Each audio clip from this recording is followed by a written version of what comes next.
Bob, how is it all going? Well, it all depends on which corner and which cranny you look into. Some places starting to do okay again because they dump so much money in their economy.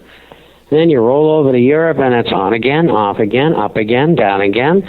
I mean, does anybody know what's going on? I don't even think the Germans do. And, some of them are playing hardball and some of them are just trying to survive. And, I think the show that and the theatrics that we're being exposed to in Europe should never happen. We're talking about other human beings. Maybe people don't like the Greeks. Who cares? I love the Greeks. I've been there. It's a wonderful country, great beaches, great food, underrated cuisine, best yogurt I ever had, and just, unbelievable place. And I see it coming apart at the seams, and it's really painful, isn't it? It is, but I got news for everybody. They're going to revive. They're tough people. They finally kicked the Germans out during the Second World War, and they were vastly outnumbered, with firepower. And I think it's going to come as a surprise, but I do think it's good for them to leave the Eurozone, but stay in the European Union for the time being. Look, there are competitors in the travel business. We've got Algeria, Morocco, Tunisia, and Turkey. Their minimum wages are half of what they are. And the Greeks know that. And if the Greeks go back to the drachma, they're going to have to lower the wages, and they know that. They're just not going to say it. And all those semi-minimum wage people, what they're going to do, and I think they're prepared for it, is they're going to have to take a cut. Mm-hmm. And maybe 20 or 30% will do it. I don't know. Maybe if their food's better and their service is better, more people will go to Greece, and then they would other places. And that's going to be very attractive. I mean, they'll have tourists swinging from the chandeliers. But getting back to the deal, the two major parties, PASIC and the New Democrats, said we passed acceptance of this deal. The problem is this, and you got to understand the Greek mind in order to do this. And I don't understand it that well because I never lived there, and I certainly don't speak Greek. I had a choice. It was either Latin and Greek, and I took a look at both, and I said, I'm taking Latin. Anyway, I think what's going to happen here is that nobody's going to want to sign, because if they sign this bill, might even call it a treaty, that means that it's irrevocable, generally speaking. And if they sign it, even worse, they'll liable to get killed. Right. I mean, you see hundreds of thousands of people out there burning down the banks. Well, these are some serious dudes, let me tell you. Yeah. And a lot of them, many of them, in PASIC particularly, that party, socialist, leftists, they absolutely refuse because, I don't know, maybe 20, 30, 40 of them have been beaten up. Right. People come and attack them with clubs. Mm-hmm. They don't try to kill them. They want to give them some pain. And it's interesting. There's a party, and I forget the name of it. They have 5% of the vote. They're quasi-socialist communists. Mm-hmm. And they refuse to vote for it. And the head of the party, whose name escapes me, told Samaras, who runs the Free Democratic Party, we're not signing that. And you better not either. And what's going to happen in an election, they'll team up, if you can believe this, Democratic, generally conservatives in the Democratic Party, and in the other party, lightweight, light pink communists and socialists teaming up together. I think that's going to happen. Mm-hmm. But I don't think they're going to sign. I don't think the money's going to come. And I think they're going to default, and that's why they're holding gold down, incidentally. Right. I mean, it was up $18 a day. They knocked it down to a plus 12. They're having a hard time doing that and keeping it in this area. Mm-hmm. And the reason why is the Chinese and everybody and his brothers blowing their dollars out, and they're purchasing gold. Mm-hmm. And so there's a tremendous large desire in and under this market to buy How much silver they're buying, I don't know. But the price is up over 60 cents this morning. Mm-hmm. It's up around 22 right now. But that's being reflected, and they're having a hard time. And I think once this thing, and this is only temporary, incidentally, with Greece and the euro and the eurozone, then you'll have the trials and tribulations of Greece, and that'll wear on for 6 months or so. But the problems in Europe have already been solved probably for the next 2 years. And the banks from the European Central Bank are going to take down a total of about $1.6 trillion in loans at 1%, supplied illegally by both the European Central Bank and the Federal Reserve. They called them swaps. Give me a break. Right. Anyway, is it kissing or French kissing? That's really the comparison. I know it's a disgusting one, but anyway, that's where they're at on that. Mm-hmm.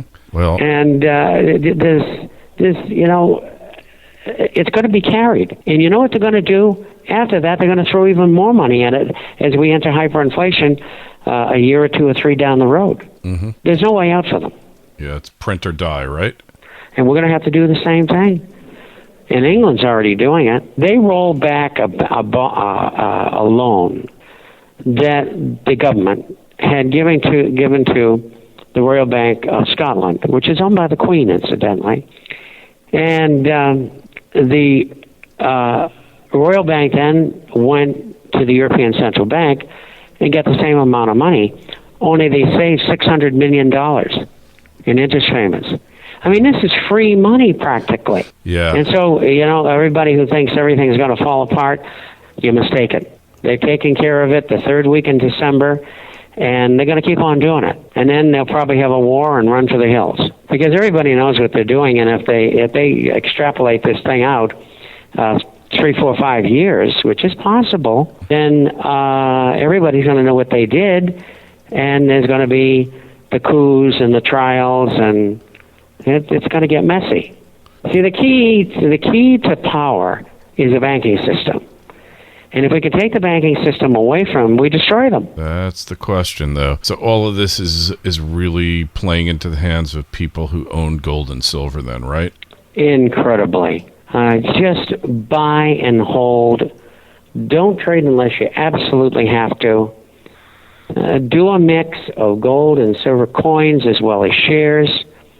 There's going to be some giant money made out there in those shares.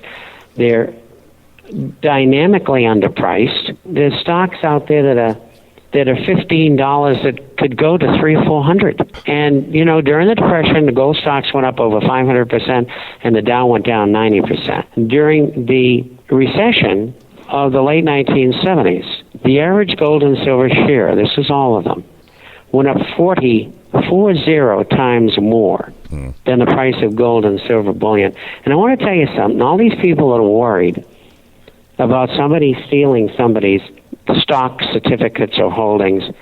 They haven't thought the whole thing out. Mm-hmm. And when they do, they'll discover they're wrong. Right. Because it just is not going to happen. Yeah, it doesn't seem like... you'll have your MFs, and now we're looking at another firm it's in trouble, Jeffries, which might very well go under because of loans they made and so on and so forth. And, stuff happens. And sure, it might be a mess. And sure, maybe somebody will steal the money. I mean, when you have a criminal syndicate running your country, what do you expect? But it's not going to be overall, because you don't go to the bathroom where you eat. Mm-hmm. And all these bankers and Wall Street types, they make their money out of the market. And they will not shut it down voluntarily. And they're not going to screw with people's positions.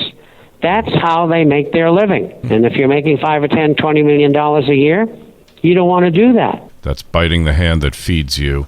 And exactly. You need continuity of the system in order to keep making your killing there, right? There is no other way. Effectively steal. Yeah.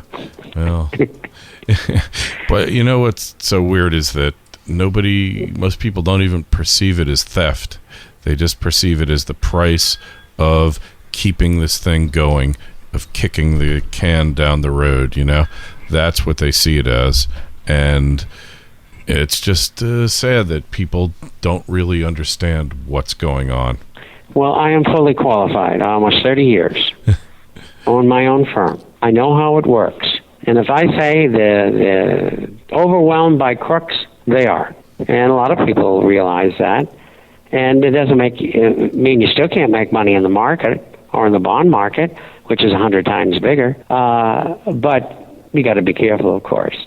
But if you understand who your enemy is and how they operate, you just go around them. I don't see anything difficult about it. Mm-hmm. I mean, people have made a lot of money just recently, in the last 12 years, on gold and silver shares as well as coins.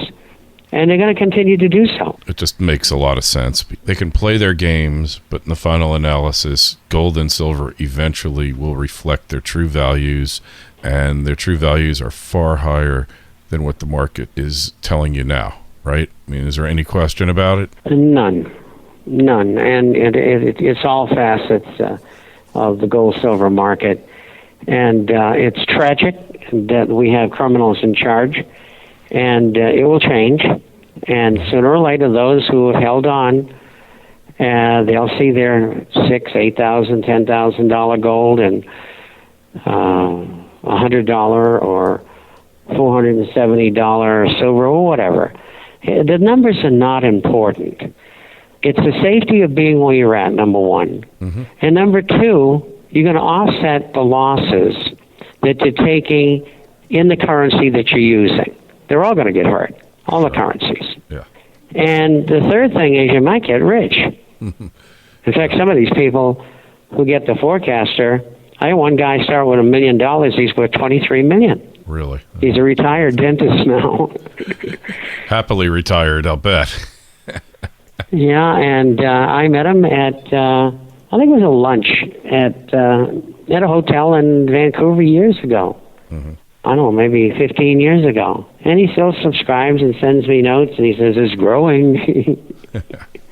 He said, thank God for the luncheon. That's a good story. So on that note, tell people how you can subscribe to The Forecaster and why you should. Well, The Forecast is about business, finance, economics, social, and political issues all over the world, published by email on Wednesdays and Saturdays, usually runs 35 or 40 pages each time. We have a hard copy that goes out twice a month for those who are not on the Internet. If you are looking for everything every week, it's in that publication. All the things you need to know. Free copy. Go to the site, theinternationalforecaster.com. theinternationalforecaster.com or www.intforecaster.com, intforecaster.com. For those of you who want to ask questions, we answer everybody, believe me. 200 or 300 a day. If you'd like a copy of the publication, you can get it. And also, if you would like a copy of our latest report on gold and silver shares, you can email us, and that address is Bob, B-O-B, at intforecaster.com, intforecaster.com. And for those of you who don't have a computer and have to have the toll-free number to call so you can get some copies, that number is 877-479-8178, 877-479-8178, and you can get either kind of copy by going there. And also, for those of you who would like to become subscribers, that's a place to go as well, because they have a free 1-year subscription, and the deal that they're offering, I think, is terrific. All right, Bob. Hey, always a pleasure. We'll talk to you in a couple weeks, and enjoy the great weather. Well, thank you very much, and keep your fur coat on. It's been warm in New York. We didn't need any fur coats yet, but it's on reserve, I promise. Yeah, well, the groundhog come out and said 6 weeks, so you get 5 to go. Yeah, well, hopefully they'll be quick. All right.